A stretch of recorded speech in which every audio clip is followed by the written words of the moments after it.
Hi everyone, my name is Aleki. I'm from Brazil. I'm a high school student and today I'm going to read a classic story called The Three Little Pigs. I hope you enjoy the reading and that it helps you practice your English. So let's begin the story now. The Three Little Pigs. Once upon a time there was an old mother pig who had three little pigs and not enough food to feed them. So when they weren't old enough, she sent them out into the world to seek their fortunes. The first little pig was very lazy.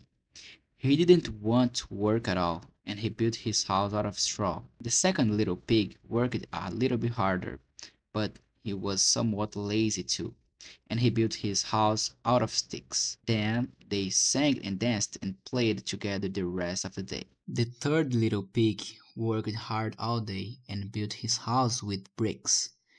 It was a sturdy house, complete with a fine fireplace and chimney. It looked like it could withstand the strongest winds. The next day a wolf happened to pass by the lane where the three little pigs lived, and he saw the straw house, and he smelled the pig inside. He thought the pig would make a mighty fine meal, and his mouth began to water.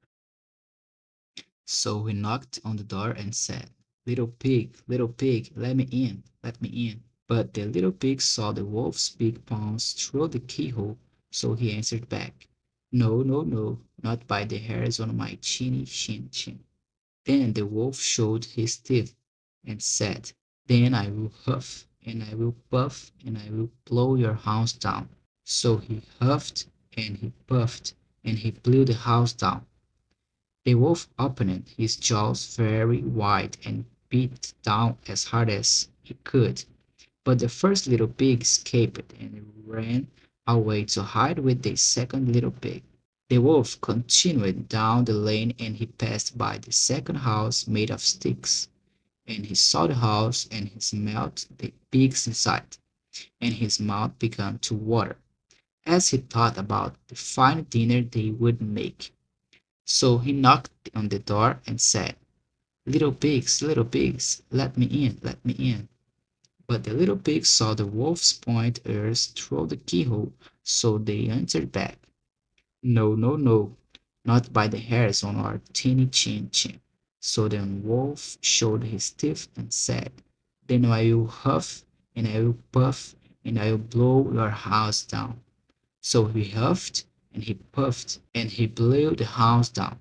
The wolf was greedy, and he tried to catch both the pigs at once, but he was too greedy and got neither. His big jaws clamped down on nothing but air, and the two little pigs scrambled away as fast as their little hoofs would carry them. The wolf chased them down the lane and he almost caught them. But they made it to the brick house and slammed the door closed before the wolf could catch them. The three little pigs they were firefighting. They knew the wolf wanted to eat them, and that was very, very true. The wolf hadn't eaten all day, and he had worked up a large appetite chasing the pigs around, and now he could smell all three of them inside, and he knew that the three little pigs would make a lovely feast. So the wolf knocked on the door and said, little pigs, let me in, let me in." But the little pigs saw the wolf's narrow eyes through the keyhole, so they answered back, "No, no, no, not by the hairs on our chinny chin chin." So the wolf showed his teeth and said, "Then I will huff, and I will puff, and I will blow your house down."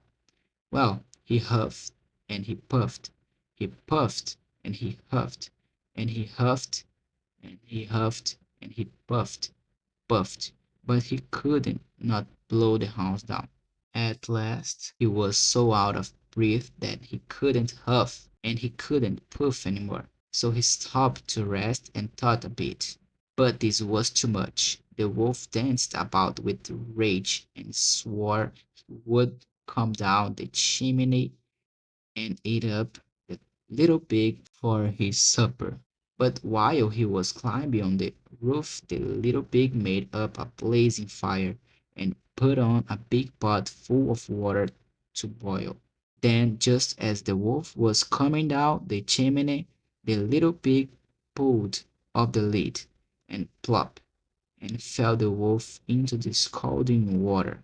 So the little pig put on the cover again, boiled the wolf up, and the three little pigs ate him for supper. Alright everyone, that's the end of our story about the three little pigs. Thank you so much for watching this video. I hope you enjoyed it and had fun with this story. Don't forget to like this video, subscribe to the channel, and turn on the notification bell so you won't miss the next videos. See you next time, and bye bye everyone.